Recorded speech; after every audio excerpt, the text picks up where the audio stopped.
Buenos días al personal de salud de la Unidad de Paciente Crítico Coronario de Clínica Indisa. Somos Valeria Díaz y Constanza Lorca, internas de enfermería de la Universidad Andrés Bello.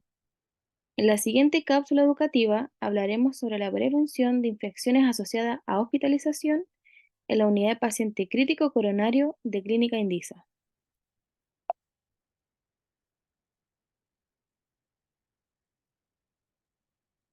Dentro de los eventos adversos en la atención de salud se encuentran las infecciones asociadas a atención de salud, más conocidas como IAS, las cuales contribuyen a un problema de salud pública. Estas infecciones tienen un gran impacto tanto en el paciente como en el sistema de salud. Estas pueden causar un aumento en la mortalidad, morbilidad, prolongación de la hospitalización, incremento de los costos de atención, una disminución en la calidad de vida de los pacientes que conlleva finalmente al desprestigio de la institución. Los principales factores que contribuyen al desarrollo de estas infecciones son las condiciones individuales de cada paciente, sus patologías, así como los tratamientos y procedimientos necesarios para tratar su estado de salud. Sin embargo, es importante destacar que las condiciones individuales de los pacientes se consideran factores de riesgo inmodificables para el desarrollo de las IAS. Por lo tanto, los aspectos relacionados con los procesos de atención son los que se pueden modificar, y en estos aspectos nos centraremos en esta cápsula.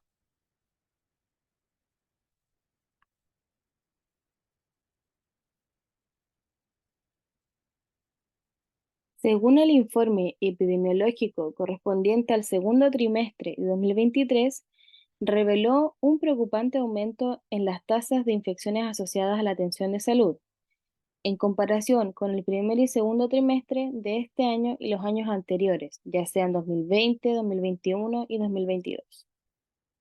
Cabe recordar que una tasa corresponde al número de personas que contraen una enfermedad o son afectadas por un problema específico durante un determinado periodo de tiempo por 1000 habitantes expuestos al riesgo. Entre las tasas que se vieron aumentadas se encuentran la tasa de neumonía asociada a la ventilación mecánica en el segundo trimestre de 2023 alcanzó un valor de 25%, muy por encima del valor de referencia nacional, que es del 7,5%. Cabe recordar que durante el segundo trimestre solo existió un caso de neumonía asociada a la ventilación mecánica. Sin embargo, al tener pocos pacientes ventilados en la UPC coronaria, produce un gran aumento en esta tasa. La tasa de infecciones del tracto urinario asociadas al catéter urinario permanente, en donde si bien este año se ha mantenido en un 0%, y el primer y segundo trimestre de los años 2020, 2021 y 2022 experimentaron un aumento alcanzando tasas desde 1,6, 3,2 y 3,5% respectivamente. La tasa de infecciones del torrente sanguíneo asociada al uso del catéter venoso central, que ha alcanzado un valor de 5,5% en el 2021, superando ampliamente el nivel de referencia nacional, que es de 2%. Finalmente, la tasa de diarrea de inicio hospitalario causada por Clostridium difficile en el año 2022 fue de 1,3%, y en el primer trimestre de 2023 ha aumentado a 1,4%. Estas tasas de infección superan ampliamente los valores de referencia nacionales, lo que plantea una seria preocupación en cuanto a la seguridad del paciente durante la atención médica.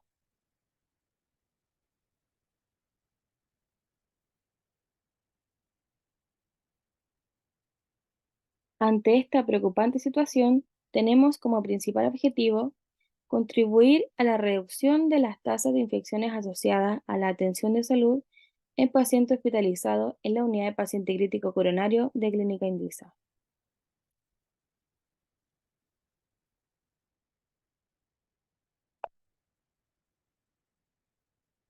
Debido al aumento de las tasas, se ha decidido analizar las causas de incremento de estas, En primer lugar, se aplicaron pautas de cotejo anónimas al personal mientras realizaban procedimientos. De esta manera, se pudo observar y conocer los aspectos que no se estaban cumpliendo según lo establecido por el protocolo de la unidad. Se aplicaron un total de 11 pautas, entre ellas una pauta de instalación de catéter urinario permanente, dos pautas de mantención de catéter urinario permanente, tres pautas de retiro de catéter urinario permanente, dos pautas de curación de catéter venoso central, tres pautas de mantención de catéter venoso central y cero de mantención de mecánica invasiva. Cabe destacar que durante las semanas donde se aplicaron las pautas no hubo pacientes hospitalizados con requerimiento de ventilación mecánica invasiva, por lo tanto no se pudo aplicar dicha pauta. Dentro de las 11 pautas aplicadas, 5 fallaron en el lavado de manos previo. Una no utilizó la técnica correcta. 6 no lograron cumplir el protocolo de la unidad. 4 no realizaron el lavado de manos post manipulación del dispositivo. Y 6 no registraron el procedimiento al haber finalizado. Debido a esto, a continuación se reforzarán los conocimientos sobre el lavado de manos, catéter venoso central, catéter urinario permanente, ventilación mecánica invasiva, junto con aspiración de secreciones y finalmente diarrea aguda por Clostridium difficile. El principal objetivo del lavado y desinfección de manos del personal de salud es el cuidado del paciente, eliminando la suciedad, el material orgánico, así como los microorganismos que se han adquirido por el contacto con otros pacientes, con el medio ambiente o de superficies. Recordemos el lavado de manos clínicos según la OMS. Número 1. Mojarse las manos con agua. 2. Depositar en la palma de la mano una cantidad de jabón suficiente para cubrir toda la superficie de las manos. 3. Frotarse las palmas de las manos entre sí. 4. Frotar la palma de la mano derecha contra el dorso de la mano izquierda, entrelazando los dedos y viceversa. 5. Frotarse las palmas de las manos entre sí, con los dedos entrelazados. 6. Frotar el dorso de los dedos de una mano con la palma de la mano opuesta, agarrándose los dedos. 7. Frotar con un movimiento de rotación el pulgar izquierdo, atrapándolo con la mano derecha y viceversa. 8. Frotar la punta de los dedos de la mano derecha contra la palma de la mano izquierda, haciendo un movimiento de rotación y viceversa. 9. Enjuagar las manos con abundante agua. 10. Secar con una toalla desechable. 11. Ocupar la toalla para cerrar el grifo. 12. Finalmente, sus manos están limpias y seguras. Recordemos que la duración de todo el procedimiento debe durar entre 40 a 60 segundos.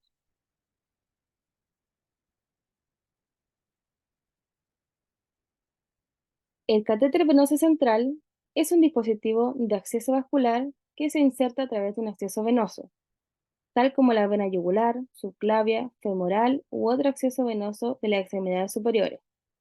Esto con fin de diagnóstico y o terapéutico.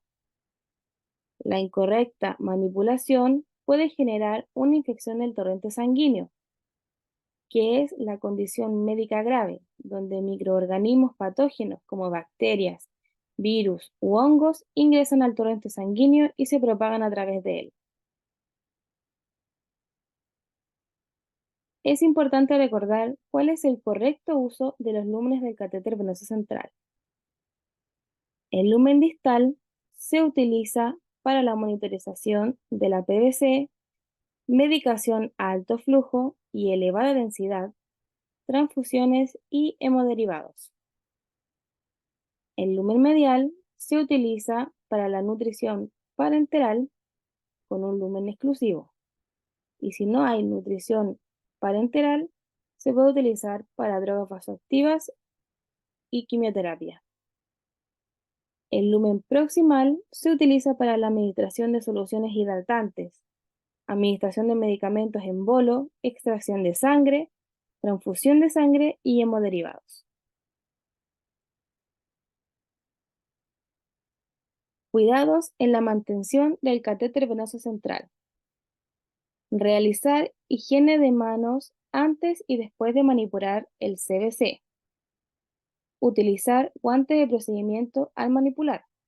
Verificar que lúmenes estén cubiertos con un paño estéril. Verificar que las conexiones se encuentren rotuladas con el nombre del medicamento, fecha vigente y sin sangre visible. Verificar que el sitio de inserción esté cubierto con un apósito transparente, limpio, seco y sin signos de infección. Valorar condiciones generales del catéter, piel circundante, sitio de inserción.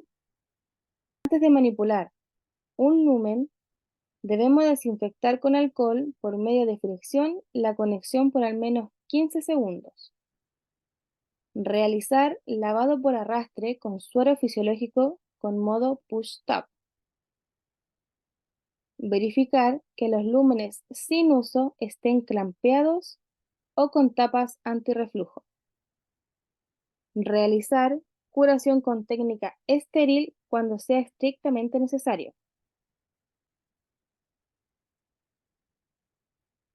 Esto es cuando el apósito transparente se encuentre manchado, despegado, húmedo o visiblemente sucio. Evaluar diariamente la permanencia del catéter venoso central. Finalmente, registrar el estado del catéter en la hoja de dispositivos invasivos.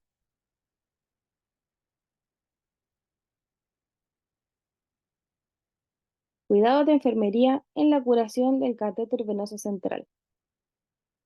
Realizar higiene de manos antes de hacer la curación.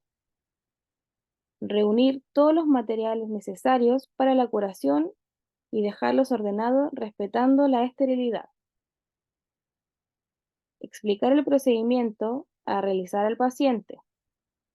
Colocarse guante de procedimiento para retirar el apósito lentamente sin traccionar el catéter.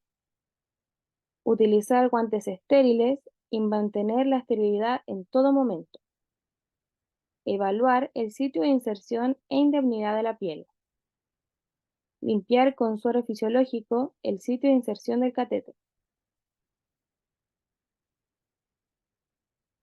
Desinfectar el sitio de inserción con clorexidina utilizando gasa o pincelador estéril, realizando movimientos circulares de adentro hacia afuera y dejando actuar durante 2 a 3 minutos. Cubrir el sitio de inserción con un apósito transparente. Limpiar los lúmenes y dejarlos cubiertos con un paño estéril. Realizar higiene de manos, registrar sobre el apósito transparente fecha de curación e iniciales del operador. Registrar el procedimiento, fecha, hora, características del sitio de inserción, piel circundante y punto de fijación.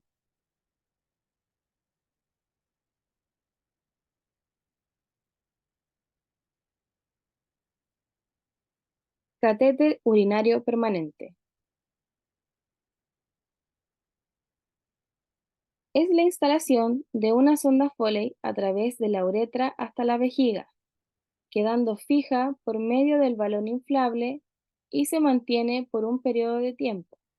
La orina se drena a una bolsa recolectora.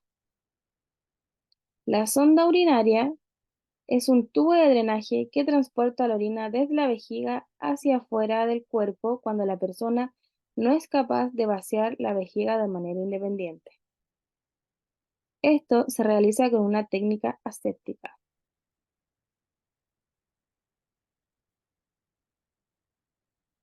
Instalación del catéter urinario permanente. Realizar higiene de manos según técnica. Reunir el material a utilizar y llevarlo a la unidad. Asegurar, proporcionar intimidad al paciente y posicionarlo en decúbito supino. Verificar que el paciente no sea alérgico al látex. Si es alérgico, utilizar materiales libres de látex. Realizar aseo genital según protocolo. Colocarse gorro y mascarilla. Realizar higiene de manos con jabón de clorhexidina para técnica séptica. Colocarse guantes estériles. Colocar paño perforado estéril sobre el área genital del paciente.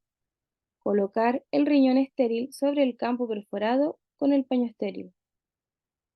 Seleccionar el catéter de menor calibre para evitar un traumatismo de la uretra, salvo indicación médica precisa.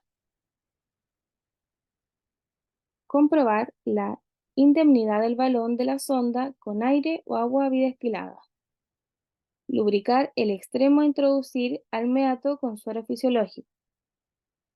Introducir la sonda por el meato urinario con suavidad según técnica diferenciada, ya sea un hombre o una mujer, máximo 5 centímetros, e ir probando hasta la salida de la orina.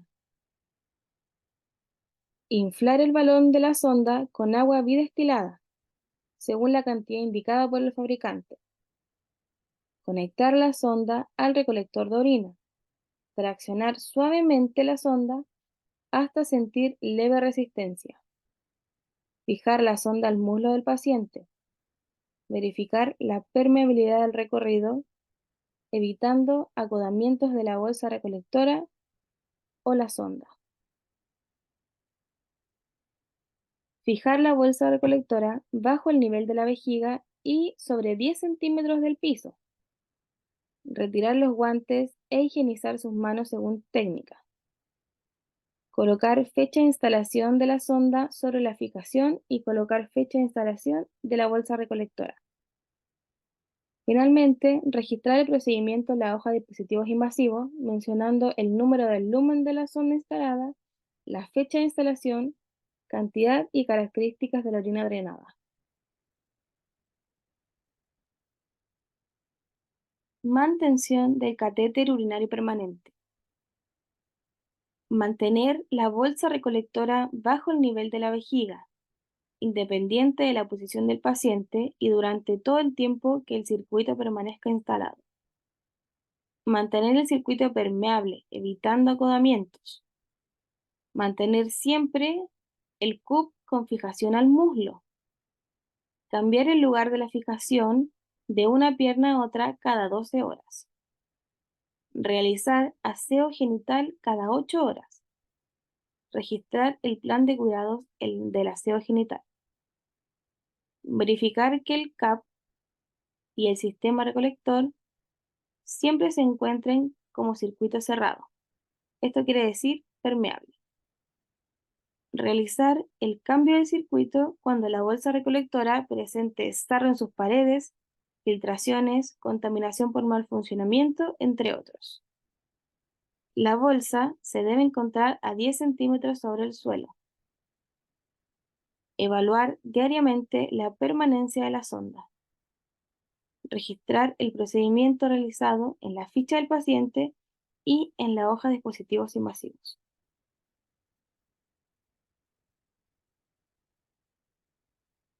Retiro de catéter urinario permanente. Verificar la indicación del retiro. Reunir el material. Explicar el procedimiento al paciente. Realizar higiene de manos según técnica. Usar guantes según precaución estándar. Realizar aseo genital según norma. Desinflar el CAF. Traccionar suavemente el catéter urinario hasta su retiro completo a través del meato. Desechar el circuito en la bolsa de desechos correspondiente. Registrar materiales utilizados. Retirar guantes. Cubrir al paciente. Realizar higiene de manos según técnica. Finalmente, registrar el retiro del catéter en evolución de enfermería y en hoja de dispositivos invasivos, considerando la hora, fecha, presencia de secreciones en el meato urinario y nombre del responsable.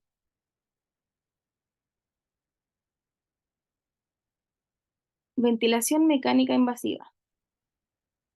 Técnica por la cual se realiza el movimiento de gas hacia y desde los pulmones por medio de un equipo externo conectado directamente al paciente. Este se realiza a través de un tubo endotraqueal o tubo de traqueotomía, que es la colocación de una cánula o sonda en la tráquea para abrir la vía aérea y suministrar oxígeno. Estos son los tratamientos habituales para la insuficiencia respiratoria.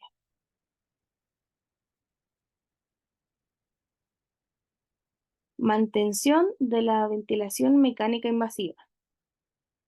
Realizar higiene de manos según técnica. Mantener la cama del paciente en un ángulo de 35 grados. Realizar control de signos vitales cada 15 minutos durante una hora inmediatamente después de la intubación. Luego, cada 2 horas. Verificar la permeabilidad del TOT. Mantener los tubos corrugados del ventilador sin condensado. Mantener las conexiones de la ventilación mecánica invasiva en alto, ayudando por el soporte del ventilador para disminuir la presión del circuito sobre la mucosa bucal. Revisar al inicio de cada turno las alarmas del monitor de signos vitales y del ventilador. Realizar la correcta fijación del tubo, evitando la presión excesiva en los labios, comisura y mejilla. Realizar rotación del tubo cada 12 horas cambiando cinta de fijación. Realizar cambios de filtros cada 24 horas o cuando sea necesario. Realizar aseo de cavidades cada 4 horas con antiséptico bucal. Realizar control de presión del CAF con cufómetro cada 12 horas, oscilando entre 20 a 30 centímetros de agua. Mantener el ambú en la habitación del paciente. Realizar preoxigenación al 100% previo a aspiración. Realizar aspiración de secreciones cada vez que sea necesario. Utilizar circuito cerrado para aspiración en pacientes con secreciones abundantes. Mantener el circuito siempre limpio y seco. Registrar el procedimiento en evolución del paciente mencionando fecha, hora y responsable. También registrar en la hoja dispositivos invasivos.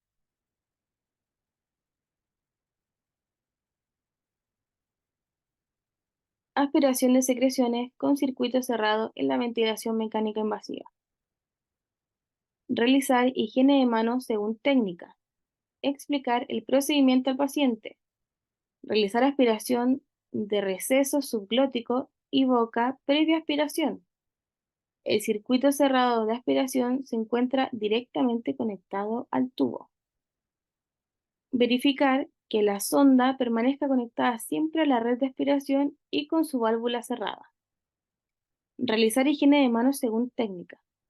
Colocarse guante de procedimiento. Oxigenar al paciente con FiO2 al 100%. Realizar aspiración.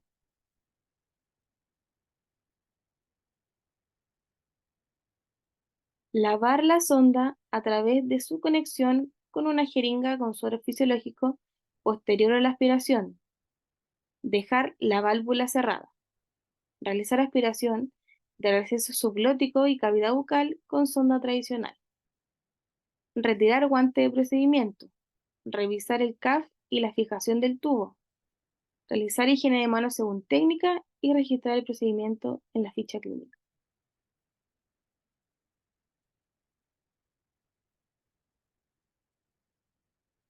Diarrea por Clostridium difficile. Se entiende por diarrea aguda aparición aguda de 3 o más deposiciones líquidas en 24 horas, no atribuibles a enfermedad de base, ya sea colitis inflamatoria o secundaria a terapia, laxantes y nutrición enteral. Esto conlleva un estricto aislamiento de contacto, que indica una habitación individual, insumos necesarios dentro de la habitación y de uso exclusivo. Baño de paciente con clorexidina, ropa de cama debe salir en una bolsa plástica transparente cerrada y evaluar la duración del aislamiento. Los cuidados para los pacientes con Clostridium difficile son realizar higiene de manos según técnica antes de entrar a la habitación, utilizar elementos de protección personal, guantes y pechera, y utilizar mascarilla y antiparras cuando haya riesgo de salpicaduras durante la atención. Verificar que la unidad del paciente se encuentre con el mínimo de insumos necesario para la atención, ya sean sueros, jeringas, alcohol, etc. Verificar que el baño del paciente presente jabón de clorhexidina según el protocolo de aislamiento de contacto. Eliminar los elementos de protección personal dentro de la habitación y antes de salir de ella. Primero se debe retirar el delantal, luego enrollar el delantal hacia adentro y envolverlo dentro de los guantes.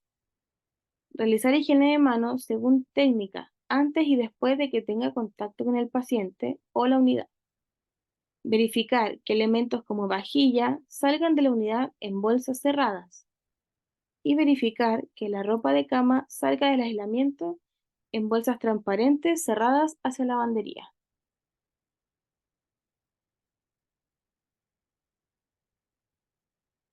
Para concluir, es importante saber que las IAs presentan un desafío de salud pública a nivel global debido a su elevada incidencia, morbilidad y mortalidad. No solo conllevan un riesgo de infección para los pacientes, sino que también resultan en un aumento de la duración de las hospitalizaciones, lo que genera un impacto socioeconómico significativo tanto para las familias como para los sistemas de salud. Según la Organización Panamericana de la Salud, se estima que las IAs afectan en un promedio de 1 cada 20 pacientes hospitalizados, lo que equivale a un total anual de 4,1 millones de pacientes. Por consiguiente, resulta de vital importancia abordar de manera efectiva las IAs con el fin de asegurar la atención médica de calidad y resguardar el bienestar de los pacientes. Esto no solo favorece la recuperación más pronta, sino que también contribuye a la reducción de costos de atención médica y al mejoramiento general de la calidad de los servicios prestados. La prevención y el control de estas infecciones debe ser una responsabilidad constante y rigurosa por parte del equipo de salud, ya que estas infecciones tienen un impacto significativo tanto en el paciente como en la reputación de la institución de salud. A continuación, le invitamos a responder el siguiente test de evaluación en el código QR. Muchas gracias por su atención.